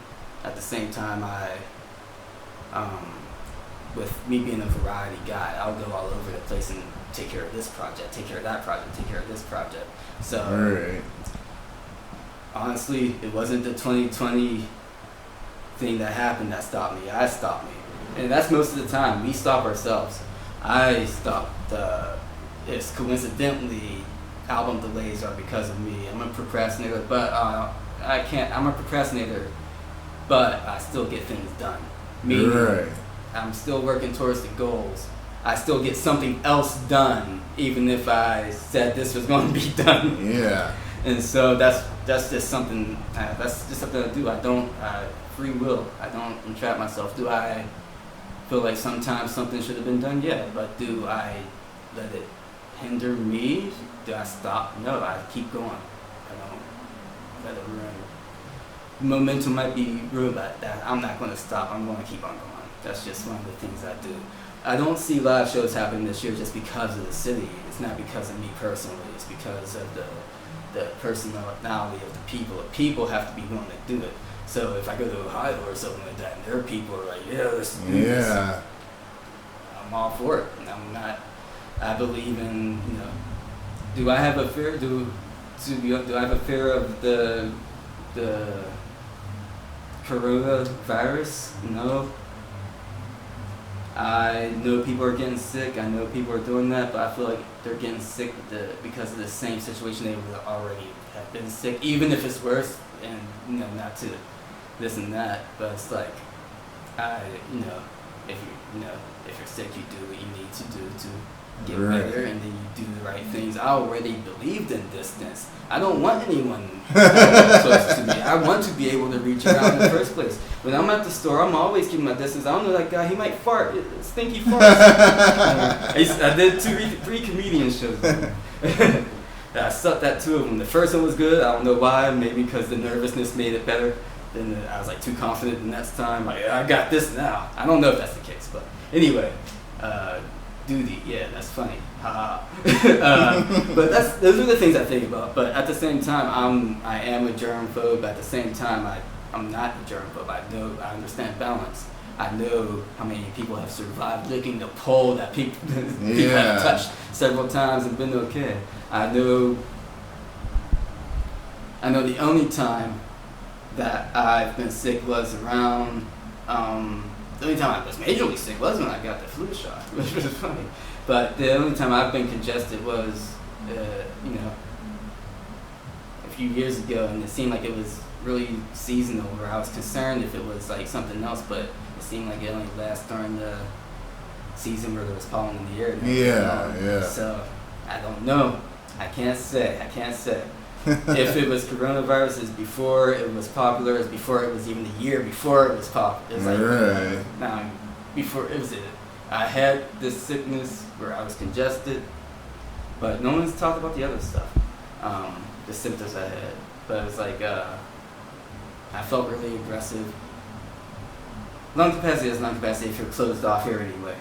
Right. I can't, people will panic. They will say, guess what? That's going to happen if you can't breathe for days. Anyway, I think immunity is the main source of global thing. And so if something is going down, then always just stay safe, keep your distance. Wear a mask and masks, dude. It's not that big of a deal, I don't think it's like one of those things where I'll take it off right away when you want to, or just don't deal with it. Make your own community of people that don't want the mask and get together and make that community and grow that farm and do that thing, because the system that's their entrapment. If you really, the people that want the freedom, don't say freedom fighter, you're not fighting against freedom. Don't use that. Or is a firefighter fighting for fire? No, they're fighting against fire. Yeah. Wordplay, because that's how the system gets you. That's all I'm saying. I believe in wordplay, and that's why I'm a lyricist too. And you'll hear things that might mean 3 different things sometimes, and sometimes it means straightforward when I write. Like if you actually pay attention to the lyrics, there might even with the beat itself, it might take a hit at the beat while talking about life. Right. With 2020 Vision, it allowed me to express myself faster. I was no longer making the music was there, presented to me already. Like I made the song Endgame, and that's the main song that sums it all up, and it kind of feels like, why does this guy know what's going on? It's really just me believing in it and following through with believing in it throughout the years. Just look at the military from the past. Why would you think they care? Why would you think they wouldn't wait another 20 years anyway? Why would you think they wouldn't wait until the material is better for them to be able to do it with ease? Right. With ease. So Endgame says they're trying to bring an end, but have no fear. They'll try to intoxicate you, but we're immune so we can bear. It's either peace or war, no time to spare. So come on in, let's play the end game. And this is me kind of becoming more pro about it, but taking action, because there's no way to avoid it anyway. It's happening. It's going down. You either want to live the life the way you want to, or you want to not. And this going down, whether you're just chilling on the sidelines or not, people, if I'm even doing this much, imagine how many people are actually like physically doing something. You see the rise, you see the politics, you see the people, and I don't even want to say rise, you see the protest, because they'll say riot whenever it's against whatever this is and that is, but then they'll say it's a protest whenever this is happening. So, and trust me, if there's violence, there's violence in all cliques, violence in all cliques. There's going to be peacemakers there's going to be people that intrude on that because they know or they feel they have to. Right. It's not the fact that they try to. There's people that take advantage, of course, especially mafia or business-minded people. Like, we don't want this. There's already proof there's already written data bank stuff that you don't have to take my word for it, but there's already Martin Luther King was shot anyway by his own government, but to stop a movement, to make a point at the same time.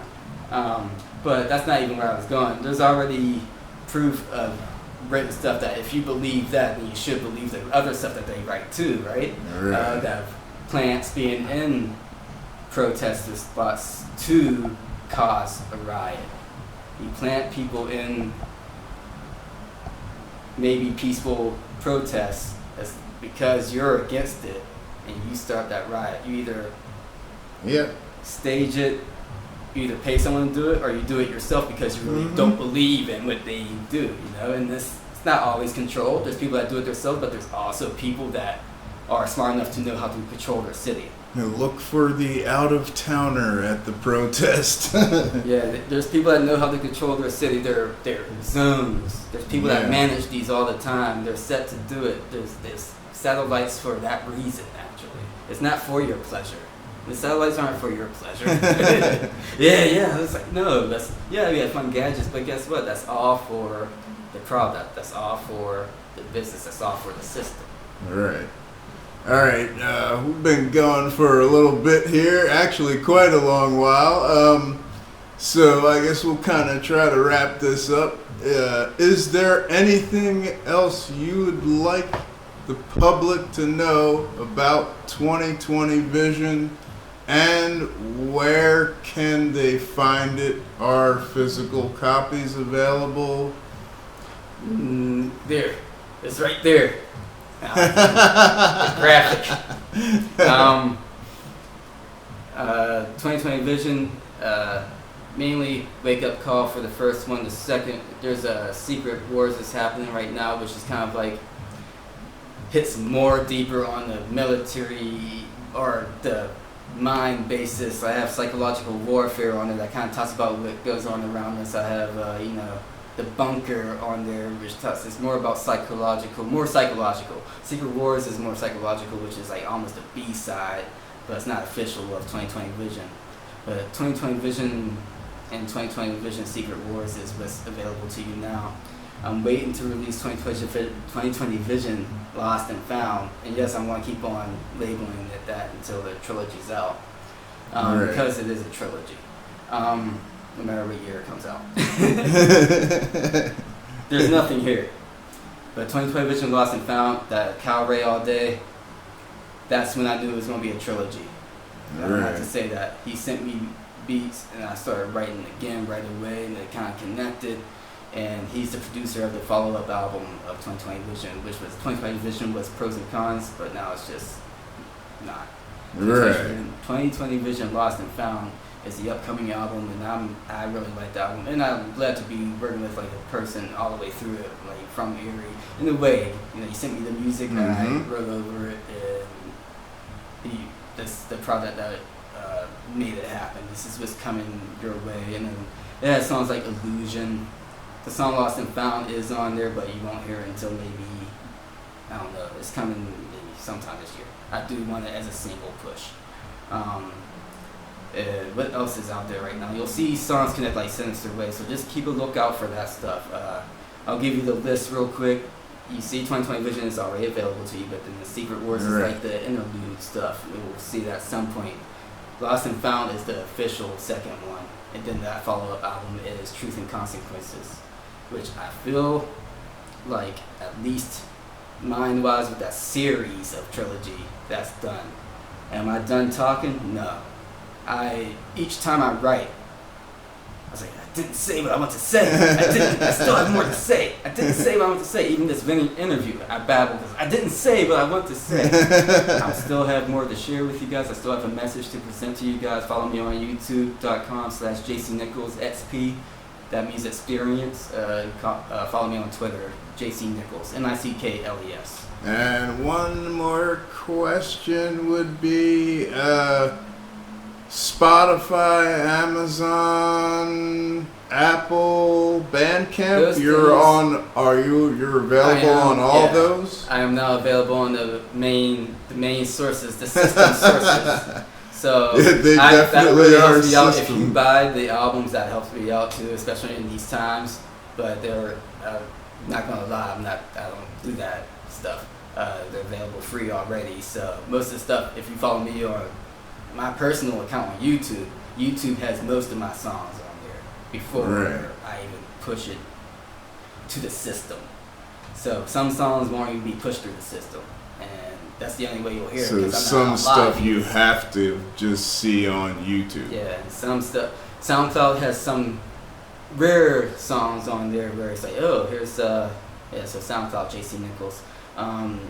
Where it might just have an instrumental, because my YouTube, that's it for Dark Fate Casting Shadows, which was kind of a vibe push to. I try to release something every month. You'll at least see one song every month. Sometimes I even get to free. Okay. You'll at least see one song every month.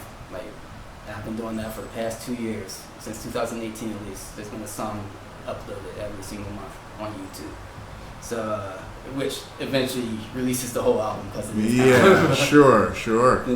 So, follow me on there, because that's where I might start talking to you more like this too, and follow Dread Metal as well. Yeah, that's how you're cool. going to see this in the first place. I'll come out whenever you want, man, for sure. We'll have some follow-up stuff, especially if you guys actually react to this and have some questions yourself, because I know I babble, and I know even if you want to vent to me, if you want a different angle of something, I'm open. Contact me. Alright, so 2020 Vision Part 2 will at least be out by the end of this year. Alrighty, so it has been nice talking to you, and keep it heavy, folks. I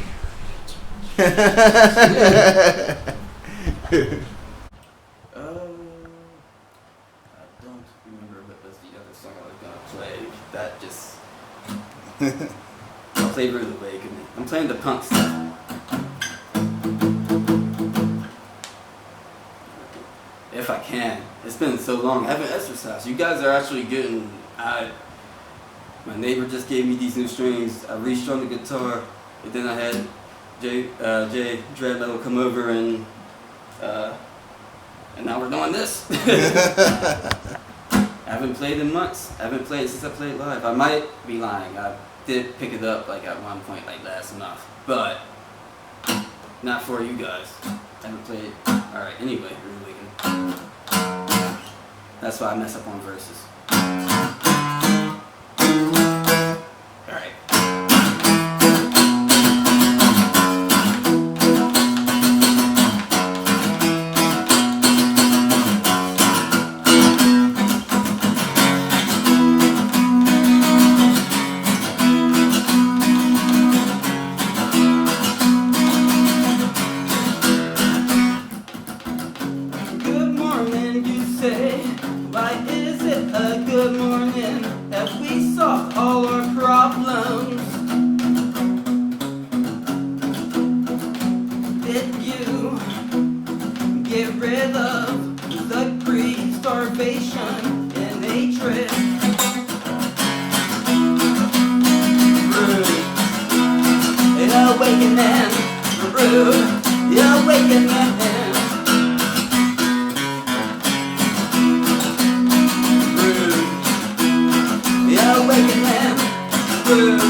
with no proof.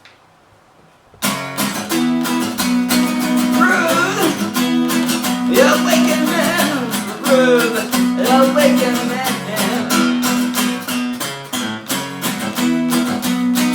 Rude, awakening, rude, awakening. Rude, awakening, rude, awakening.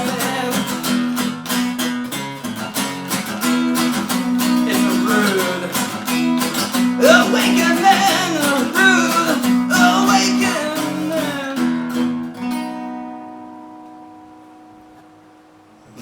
Excellent. I do weird stuff with the songs all the time.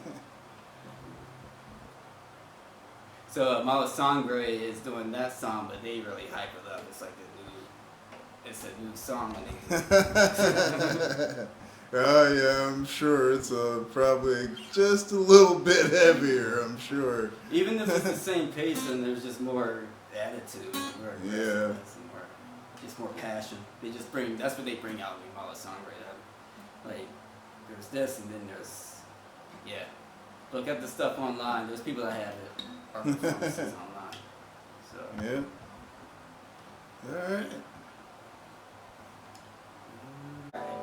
This song's called "Call Me From Home" because that's where we all still have to be. Not, I guess not. We don't have to be. It's your choice.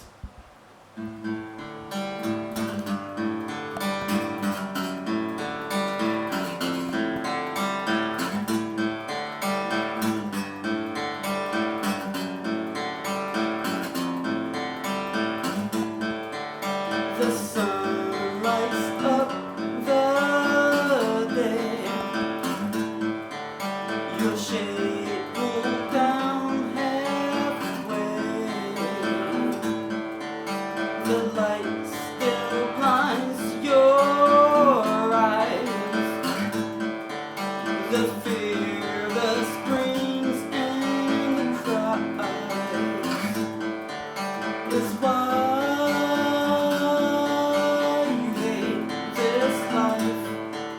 the ignorance and fucking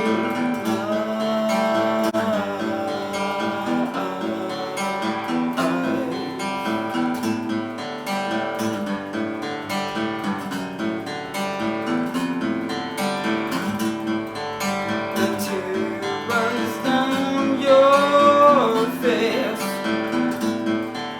A nation of the mayhem in our street, destruction of our world is why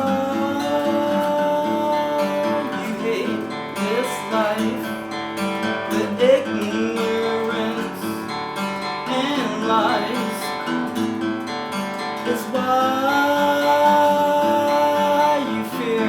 this life, the innocent scream and cry.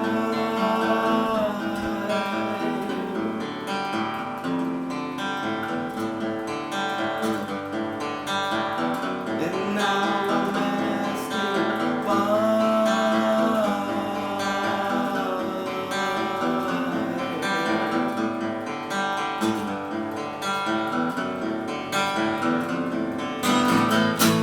Why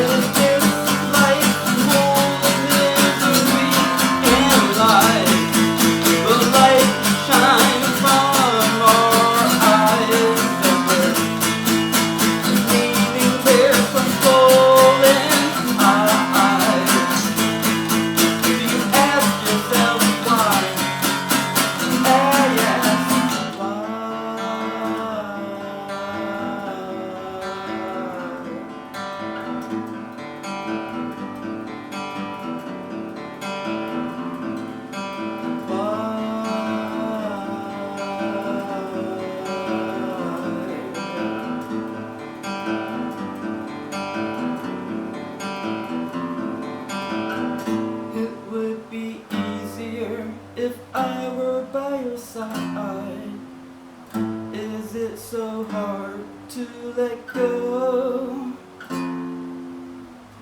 For reasons unexplained or just to be denied, I guess we're all better off at.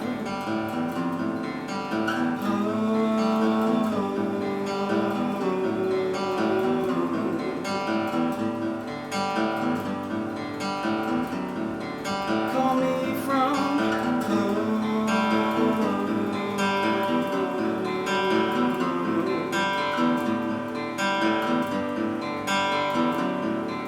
We're calling home.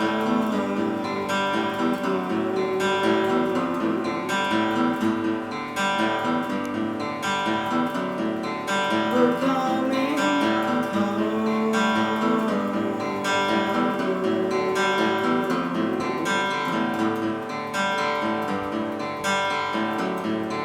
Call me from home.